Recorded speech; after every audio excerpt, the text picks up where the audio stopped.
The quiet vengeance of a woman scorned. I am Rachel J. My life has contained love and betrayal, but above all else survival. I was born July 24, 1968, and now at 57 years of age, I reside on Stadium Drive in Bolton, Massachusetts. I'm a science writer at the Spotted Cougar, and that job has taught me to look for truth, to seek out facts, to discover what's hiding. But when betrayal made an appearance in my own life, the truth that accompanied it almost killed me. I lived under the assumption for years that loyalty was forever, love couldn't be swayed, and marriage was a force no storm could move. I held nothing back, giving my trust and time and heart to a man with whom I believed I'd walk until the end of our days. But I was wrong. The signs came gradually at first: late nights, ambiguous excuses, eyes that wouldn't meet mine. I told myself he was just tired, overworked, maybe distracted by concerns I could not see. But the truth was that it had been sharper and more brutal than that. There had been another woman, another life, one he was secretly crafting whilst I clung to his image in my arms. When the truth was revealed, it sliced me open. My walls crumpled silently around me, leaving me standing amid the ruins I never thought to see. I asked myself over and over again, was I not good enough, too fat? What does she have that I don't? These questions hounded me to every nook of my days, and the grimmest polka dots of my nights. Revenge is something most people think of as loud, fiery, dramatic. They imagine screaming matches, slammed doors, heated confrontations. But my revenge was not loud. My revenge was silence. I did not chase him. I didn't plead for his attention. And I didn't sing "Remember That You Created Me" anyway. Instead, I offered him absolutely nothing. He expected a storm. I handed him stillness. He thought I would be tethered to him by tears. I offered him silence that liberated me. And in that silence, I found a strength of which I had been completely unaware. The healing process was long and not easy. There were nights when the void lay so heavily upon me that it felt as if I were under a weight, just trying to breathe.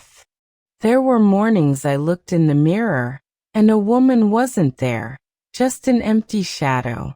But little by little I began to reclaim myself. I wrote to me, filling journals with lamentation and anger until those pages bore not just pain but a kind of strength. I strolled the empty streets of Bolton, allowing my footsteps to reassure me that at least I was still moving. I found parts of myself that had long ago been buried under years of compromise and sacrifice. One of the hardest truths I've learned since time has gone on is that his betrayal was never a measure of what I am worth. It was as a statement of his deficiencies, his lack of respect for loyalty, a testament to the fact that he couldn't keep promises because he has always been too little to keep them. It was then I had my epiphany. I was not broken. I was damaged, yes, but people can heal wounds, and a scar is evidence of having survived. My silent retaliation started to manifest silently, in how I walked, in the way I stopped searching for anything lacking when he left, and in the way I mended what he attempted to shatter. Then many years later I saw him again, and understood how absolutely my revenge had worked on him. He bore the burden of decisions that had lost all their luster decades ago. His face was drawn, his smile less easy, his eyes looking to make sense of a response.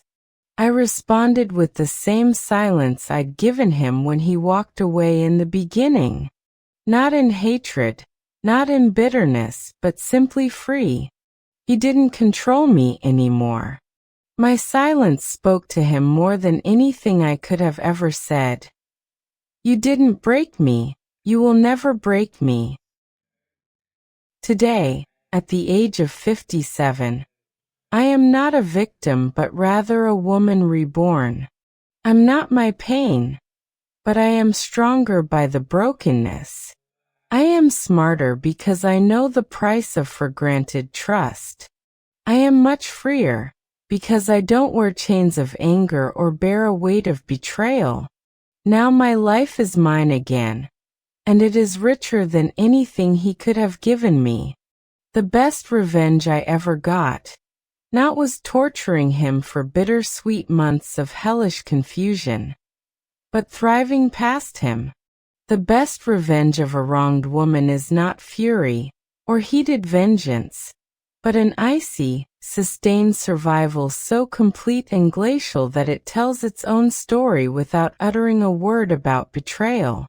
I am living, writing, breathing, smiling, and in between them all, my words are still silent. But vengeance, I discovered, isn't just about the other person. It is about reclaiming yourself. The silence I chose was not a way to punish him but to heal me. It allowed me the freedom to figure out who I really was minus a traitor's burden of lies. It gave me a taste of air, permitted me to find the woman behind heartbreak again. The one who was always stronger than she fathomed. And now, when I revisit those years of suffering, it's not that they were wasted. They were lessons, hard, bitter lessons, but also ones that taught me the paramountcy of self-respect, of independence, of never letting another person's choices dictate my value. I no longer ask, why me? Instead I say, thank you. Because without that tempest, I would have never encountered the unmoving calm within myself. I am Rachel J., a woman who was wronged and defeated, but now stands taller than ever. I am free of bitterness. I carry only strength. No retribution do I demand in the annihilation. Only life, freedom, and courage for all. And that is the still, truest revenge. Even now, sometimes late at night, the thoughts try to creep in again. The silence of my home brings to mind the silence I used to wear as hurt. For a moment, there is jolt of the betrayal, the sharp end of loss. And then I think about it. That silence is no longer empty. It is filled with my strength, my choices, my freedom. I am not a woman left behind, but a woman who walked ahead. It's not about what he did to me, but about what I did after that. I chose to rise. I chose to endure. I chose to reclaim the life he assumed he had shattered. The years have taught me the loudest revenge is not in screaming, it's not in cursing, and it's not even tearing someone else down. The best form of revenge is living with pride, love, focus, and poise in the midst of turmoil, and getting on despite every person who tried to break you down, instead expecting you to break down, because whatever you are doing is killing them inside and out. My silence was my anthem, my shield, my silent song of victory. And so this is how the story goes. Not with regret, for not with anger. I am Rachel J., born a summer day in 1968. A woman that loved, lost, betrayed, but became stronger. I am the woman who transformed heartbreak into hope, tragedy into triumph, and silence into vengeance. I was silenced. I let my life answer, and when I spoke, that was, I loved once in silence. 3 violins, smiling face with halo plus broken heart. My joy is seen as my retribution. Silence. Forever. The sweetest revenge of a woman scorned. Purple Heart. Alter enter. Act 2 Tans.